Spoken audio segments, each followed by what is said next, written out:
Welcome back, friends. In this video, we're going to be looking at how to put together the power steering pump for the Borgeson steering, power steering setup with the bracket. The first thing you're going to do is you want to remove, it's asking you to remove, if equipped, remove this nut and stud.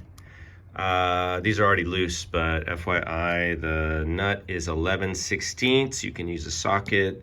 The stud may come out at the same time if it doesn't use a 3/16 Allen. I had to use one on a ratchet because they're in there. I mean, you might be able to get it out with a regular little Allen wrench, but I doubt it. All right, so that's the first thing. Take those out. And then we're gonna put the bracket together. They give you a photo, pretty simple. And we're gonna, first we're gonna mount the pump onto the lower part of the bracket. Okay, so this is interesting. There's a spacer here. And if you put this part on the lower, section, and you put the bolt through with the washer, it doesn't reach the threads.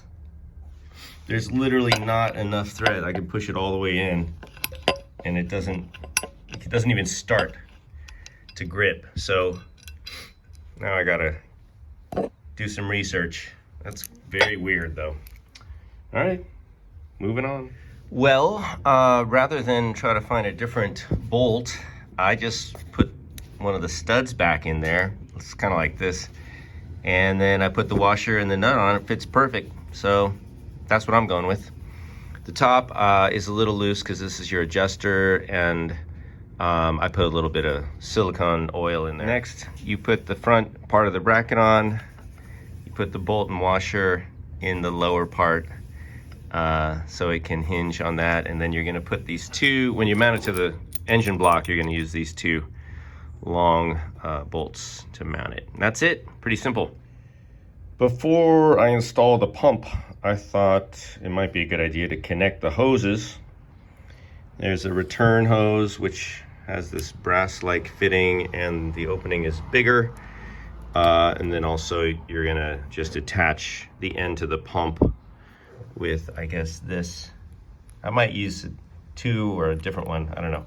And then they give you these brass ferrules, and I'm not sure I need those. I don't think so. I think that's for converting if you have O-ring style connectors. I think so. If you have an original pump, then I think you would convert to these, but I don't think I need to do that since I bought everything together. Hopefully I don't.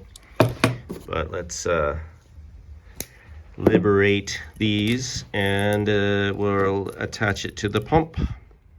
Okay, so I removed this plug, and there was an O-ring on it, and I put it on the end that goes into the pump. I'm not sure if I'm supposed to, but I just figured, why waste it? I'm gonna leave it there for now. This end is bigger than, the threads are bigger than this end, so you can only put one of the ends of this hose into the pump. So that's what I'm gonna do right now. I did put a little silicone oil in here just to, make sure it's all cool. We're gonna put that in. I'm not gonna tighten it super tight, just snug it up. All right, I hope this isn't a mistake, but I just felt like it'd be easier to put in this hose. Maybe it'll be really accessible later, I don't know. However, if you mount it in the car and you take that plug out, the fluid's gonna start dripping out. So I guess it might start coming out of this, and I'm gonna put a bag over it just so it doesn't get dirty. And if the oil starts coming out, or fluid, it won't get all over the place. Also, I replaced their hose clamp with one of these. I just like those better. All right, let's try to pop it in the car. All right, we are in, gang. Now, I'd be lying if I said that was easy.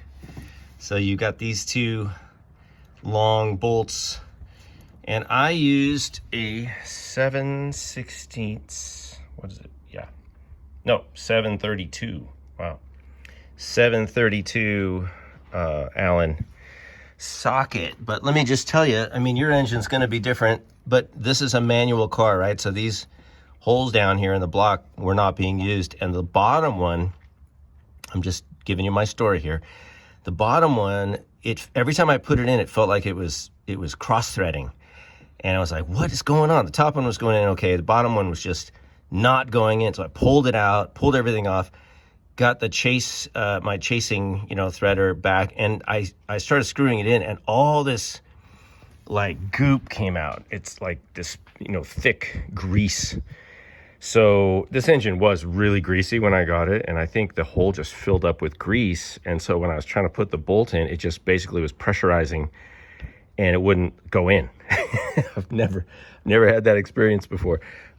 Any other tips I can do? Oh yeah, one other thing. You've got the two down here, bolt there, and then the adjustment down there. Well, the one on the bottom, yeah, down, way down. Not this one, but the other one. Anyway, I can't show you right now.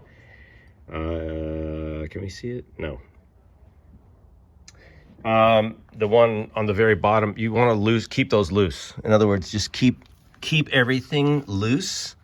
Like this is, just loosen it up. Loosen up this, don't have it tight, because the way this stuff fits between the front and the back, if it's like a little off center or whatever, it's really hard to get these bolts through. So just keep everything loose. I put the top bolt in first, almost all the way, not all the way, and then put the bottom one in, and then just crank them. There's no torque specs provided, but just, just crank them down.